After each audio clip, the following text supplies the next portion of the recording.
Hi, my name is James, and today I'll be taking you through the US Triffin Dilemma. So we have four main buyers of US Treasuries. We have US financial institutions, we have the US Federal Reserve, foreign private investors, and foreign central banks. And together they buy US Treasuries. Problem with the Federal Reserve buying US Treasuries, as we know, it expands the supply of reserves because they print out reserves to buy government debt. And this pushes downward pressure on interest rates.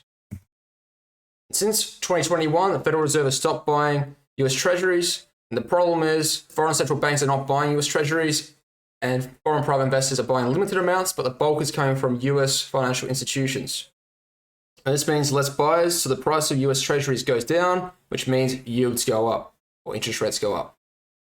Also, what you need to know is that long-dated US Treasuries are controlled mainly by the market, and if you cut interest rates to zero, the Fed funds rate to zero, it won't bring these long-dated bonds all the way down to zero, because they're set by these four buyers. The Federal Reserve wants to bring down long-dated bonds to zero. They need to print up reserves and go out and buy US Treasuries. So real quick, the interest in excess reserves is a tool used by the Federal Reserve to raise and lower interest rates. They'll pay 2.5% on all the reserves held by US financial institutions so that banks won't lend out to short-term risky investments. This raises their interest rate. So what happens is these banks will park their money at the US Federal Reserve and receive 2.5% for free, but the Federal Reserve will need to pay on all these reserves interest or print up $80 billion. And what happens is if they bring down interest rates, this brings down the costs because now there's less interest to be paid on all these reserves. So this is how interest rates are raised and lowered. So currently the US Federal Reserve has 4.2 trillion treasuries and 2.1 trillion mortgage-backed securities. And we know the Federal Reserve printed up reserves to go and buy these.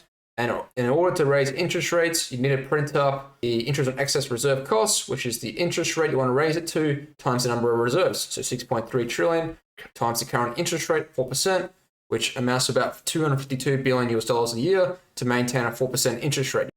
But as we can see here, there's a big mismatch between the number of reserves the US Federal Reserve actually pays interest on than that actually is. A lot of the reserves have gone outside the United States and are held by foreign countries as a store of value. And this is a good thing for the United States because it brings down the interest on excess reserve costs, because instead of paying on 6.3 trillion, they're only paying about 4 trillion, which is a lot lower interest expense or interest on excess reserve expense every year. So the United States runs a current account deficit. What this means is it imports more than it exports. And this is a good thing for the United States world reserve status because US dollars accumulate around the world. And what happens here is now they use a medium of exchange to settle international settlements. So you might be wondering why these countries don't just sell their US dollars and convert them back to their own local currencies. The problem is that this will decrease the value of the dollar and increase the value of their own currency, which makes their exports less competitive. So the US consumer will no longer buy from that country and buy from another.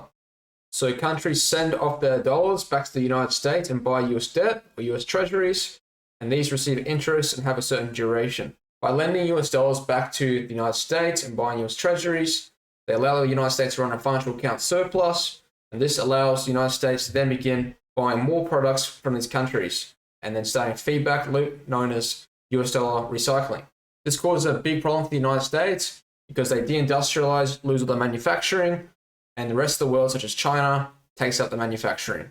A few changes happening to this US dollar recycling, however. A lot of central banks around the world are now choosing to hold their US dollars or exchange them for gold. And a lot of foreign investors are choosing to, instead of buying US treasuries, they're choosing to buy instead US assets, such as real estate or stocks. The problem is if no one is buying US treasuries, treasury yields start to spike. And this is really bad for interest rates in the United States, or interest in the national debt. All right, so we'll speak a little bit about Trump's tariffs. Basically, it's an import tax, so less US dollars leave for the world. And we know that US dollars are used as a transaction or a medium of exchange to settle international settlements. So if there's a shortage, now these countries will sell their US treasuries for US dollars, which will spike long-dated US bonds. And the problem is these tariffs are a really bad feedback loop if left on long-term because they can really destroy this whole recycling system. And if Trump's tariffs weren't removed, or his original rates weren't removed or reduced down to 10%, then a lot of these US dollars would be stuck inside the United States and lead to a massive shortage worldwide, and a lot of US treasuries being sold off setting interest rates skyrocketing. We can see that pre-2006, foreign investors made up more than half of purchases of United States treasuries, and domestic was only 50%. And now that it's changed a lot, the Federal Reserve and US financial institutions make up more than 70%, and foreigners are only 30%.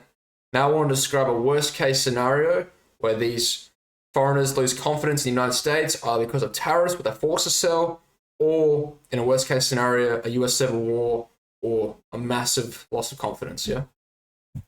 This will result in all these US treasuries being dumped back into the market, and the Federal Reserve will need to step back in and basically print up reserves and go out and buy these US treasuries, or yields will spike. So all this dumping and selling decreases the value of these bonds, which causes their yields to go up or interest rates to go up. And if the Federal Reserve doesn't print up reserves and step out and go and buy these and send their yields back down, well, the problem is we'll basically have interest on national debt will get out of control.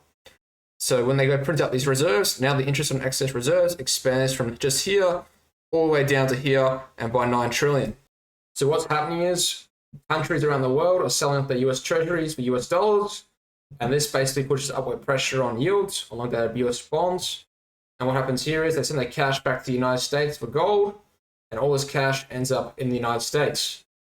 And the problem is, if this keeps happening and the world gets rid of their US dollars, so they've lost confidence in the United States, well, hyperinflation in the United States, very high inflation, all this upward pressure on interest rates caused by all this dumping from foreign investors due to a loss of confidence in the United States will cause the Federal Reserve to step in and basically bring yields back down by printing up reserves and going out and buying US treasuries and basically expanding its balance sheet to consume all these 9 trillion worth of sales.